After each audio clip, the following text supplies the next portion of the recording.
get into Tipp, Fintan. I know you probably didn't see no more than myself. You didn't see the game in full or in real time. But like, even I think it was it 2-12 to 7 points at half time. 2-13, yeah. 2-13, yeah. Jake Morris breaking the line. Callan, while not at full tilt, delivers a lovely pass across the forward, who makes a lovely sidestep, drills it to the net. It definitely looks like, I don't know if you've seen much of them in the flesh this year, but they do look a completely different prospect. It's amazing. It's not that often that you can see a manager's stamp or a coach's stamp on a team, but that Cahill Bevan stamp is so obvious in Tipp, and it was obvious from the first day. They look, I don't know, physically they look different even.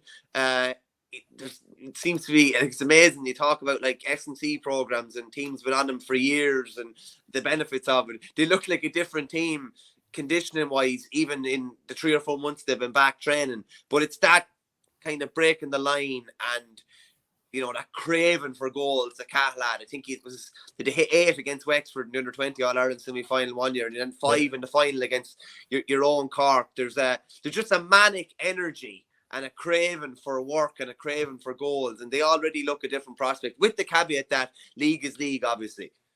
Yeah, no, it does have a good sense, a good feel to it for them, you know. It's simplistic, maybe, the goals thing, but I think it showed a bit at the weekend with a couple of teams. Probably get into Cork in a minute. I know you were there, I think. But with Tipp, definitely there was a sense of hunting that. I mean, look, the stats stand out. You mentioned the 8 goals against Wexford. That was in Nolan Park. His Waterford team, last year's league semi-final against Wexford, that was Nolan Park. Did they get 4 or 5? I can't really remember. 5, I think, yeah, 5, yeah.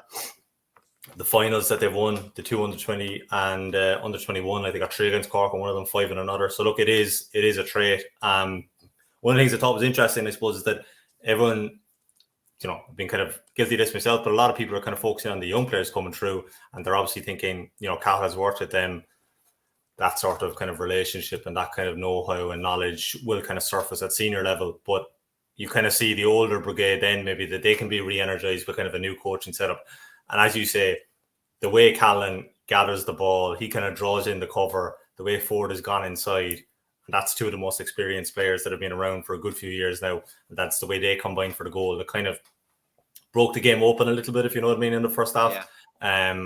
And then obviously, you know, Ford like finishes with 115. And, you know, usually you look at Ford's total of 115 and you're thinking, you know, a huge amount from frees. But in fairness, like he got 1-5 from play, scored an unbelievable sideline, looks in really, really good shape. Obviously, Morris gets 1-2, Noel McGrath gets 2 points. So that's like 3 guys who've been around from, you know, well, the two other lads have been around for good while. Morris was there in 2019 as well, like, you know, so that part of it is kind of really encouraging. You're probably looking then at kind of the next wave kind of what's coming. So Johnny Ryan at cornerback, the Campions, both getting game time, Enda Heffernan. Alan Tynan, I think, is a really interesting one. I don't know about you, like, but he's had a pretty unique kind of sporting career in terms of key for the football and hurling in 2015, the minor. Wins the Schools Cup with Roscrea that year in rugby, then he definitely went Munster. I don't know that he have a little bit with Connacht, I'm not totally sure. But he's in the Munster Academy for 4 years, but now kind of slips back into this and kind of buys into it. And even, did you see the time in the first half, or sorry, it was the second half, when Conor Bowe wins a free, and the amount, like, they're all in, like, obviously the goal thing, but they're all in, like, you know, like, he scores 2 points in play and he's running wild, but I mean, like, it felt like that was like the part of the game that they really kind of looked at, you know. So I haven't seen him live yet this year, but there is definitely a sense of a kind of a strong kind of feel to it, you know. And again, it's just interesting that both them and Limerick win by 6 points, but it just feels like far, far more dominant kind of displays, you know. Little things I think are probably no harm for them. The stat that they hadn't won in 15 years, hadn't won in Nolan Park, you know. Not obviously, but all these things, when you hear how long it's taken a team to win in a stadium, you always think of how many times they'd actually played there. I always remember in 08, Sheedy talking for months about we haven't won in Páirc Uí Chaoimh in 80 years. And they won there. But I mean, it was like a big thing for him. And then you're wondering how many times did they actually, games is that doing? But that sort of stuff can maybe seep into players. So I wonder, was that something, maybe a little thing Cahill had kind of thrown during the week, you know? But definitely I think that they'll be happy. Kind of, that's a kind of a good start to the league between the Laois game and that yesterday. It's funny you say that. I remember when Galway beat Kilkenny in Nolan Park. It was Kilkenny's first championship defeat in Nolan Park, and and like you're just thinking, just really how many times have they actually played in Nolan Park in championship? Exactly, they play all their championship games off the road in Grove Park, but that's the kind of Yeah, it's funny though. But just from a Tip point of view, like after disastrous 2022, and I think it's funny because Cahill has like serious previous in this regard. Like Waterford were on the floor probably when he took over at the start of 2020, and he got a bounce from them straight away. They obviously beat Cork in that Munster semi-final, ran Limerick close, and ended up all the way back into the All-Ireland final. But he has this thing of where he's able to get an immediate bounce out of a team. He's able to get an immediate reaction out of them. And you say there, all the young players that he worked with at minor and 21 and 20, we knew they were going to have a great relationship. But he has re-energized. Like Ford looks re-energized again. Noel McGrath is flying it. We hadn't seen Callan all year. He was bouncing. Rona Maher was bouncing as well. He's put Michael Breen back at the edge of the square. It remains to be seen whether that'll work as a long-term project. The Shane Saint call about 5 years on, he finally gets his way, because did you see the stat that it was like Breen had scored 2-8 or 2-9 the last time they played in Nolan Park? The last time they played, I think Callan was the only one going back to that 2008 win as well. That his longevity is unbelievable, really, when you think about it. But if he's able to keep all those experienced players fit, like Callan wasn't fit last year, and he's able to blend it with youth and blend it with athleticism and pace, you'd have to say they are an interesting prospect. And it's almost like as the weeks go by in the league, Munster gets even more interesting every week. Cork have put their head up, Tipp have put their head up, and obviously Limerick have showed that they're not going away. But it's a bit away. But like trying to predict that top trio of Munster is just you could probably change your opinion every week on it realistically. Yeah, look, I think it's Limerick plus 2. I think most people will go with, but I think it'd be very, very difficult for anyone to have much confidence in kind of picking that other two for definite. The thing about Tipperary I'll be interested in though as the weeks go on is how hard they keep going at it, because look, nobody knows more than Cahill and Bevins about how a good league does not translate into a good provincial championship, given what happened to them last year. And the way the schedule falls for them, 2 weeks after the league final, they're away in Ennis. So, are they going to keep going hard at it? Like the schedule now, they've Dublin next on the Saturday the 25th in Croke Park, and then they have Waterford on the 11th of March. Then they have the last game against Antrim. This is going to be an issue for the league, I think, as it goes on. I think we can kind of enjoy it up to about kind of mid-March, but then after that, how much we're going to be able to believe about what we're seeing. Like you mentioned the likes of keeping guys fit, like Callan, Noel McGrath. Is he going to be kind of managing their load, that it's all that they're going to be peaking come the 23rd of April, because then Tipp have 2 weeks off before they chop the Cork. Like they're actually away for their first 2 games, which is going to be pretty challenging for them. And then they finish with 2 games in kind of the space of 7 days at home in Thurles, So I'd love to know, and I imagine it's something that's exercised Cahill the whole time. We will not have a repeat of last year. And that if they are to keep going, it'll be an unbelievable feat to manage to maintain that kind of level and go straight from the league into the championship. But look, he'll know. You mentioned 08, that was when they won the league. It was Callan's kind of breakthrough year to beat Galway in the Gaelic grounds. And that was Sheedy's first year. Sorry, they got a good bounce as well off that. But obviously at that time, you won the league and you had a good long break until the championship kind of kicked in, So I'd be kind of fascinated to see what they kind of do.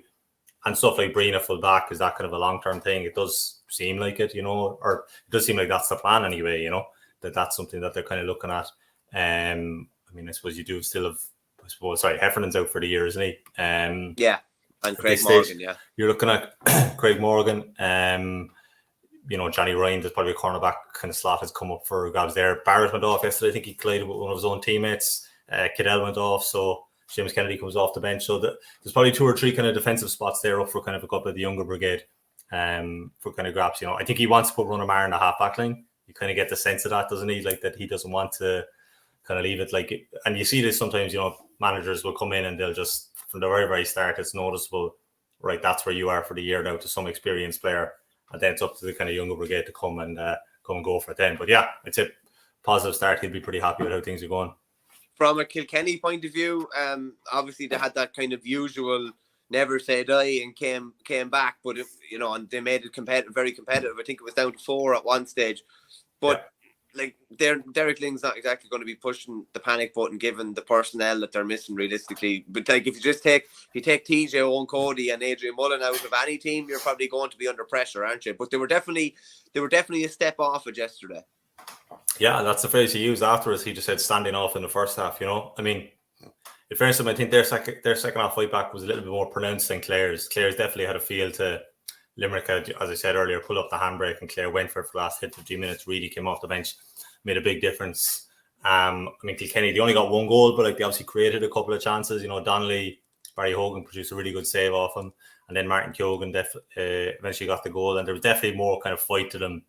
Even like, did you see the way before the goal that they scored? Billy Ryan catches the ball and he actually floors his own teammate in the process of doing it. He gets the ball inside. Like, there just was that more aggression and that extra kind of little bit of intensity in the second half, whereas you kind of stand off it. You give Tipperary a lot of space, and, the likes of Ford, Morris, McGrath, in terms of picking out passes or putting the ball over the bar, they're just going to punish you at will.